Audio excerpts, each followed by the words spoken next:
Hello and welcome to Chapter 11 on angular momentum. Question 11 states, a light, rigid rod, 1 meter in length, joins two particles with masses 4 kilograms and 3 kilograms at its ends.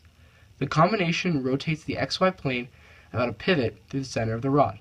Determine the angular momentum of the system about the origin when the speed of each particle is 5 meters per second. So, we can see that we have a picture somewhat like this. We have the pivot in the middle, we have the two particles on each side, and they're moving in a circle direction. This picture is also in your book, with each particle about 0.5 away, making that the pivot is 1 meter. Now we're supposed to assume that the distance between here to here is infinitely small because it is a particle, and so that way we're only looking at the distance of the rod. So we're supposed to assume that this is 0.5 away, this is 0.5 away.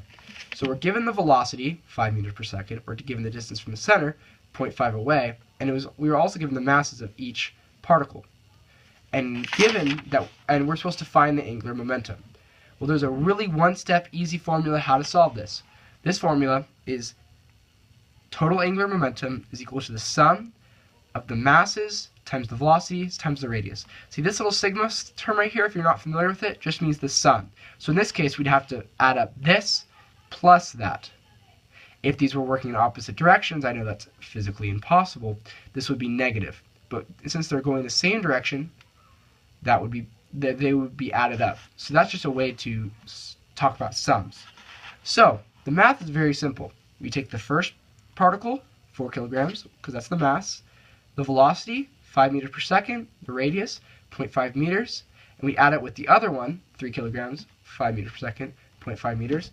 We plug that into our calculator. So 4 times 5 times 0.5 plus 3 times 5 times 0.5 is equal to 17.5, which is actually conveniently, amazingly, also our answer.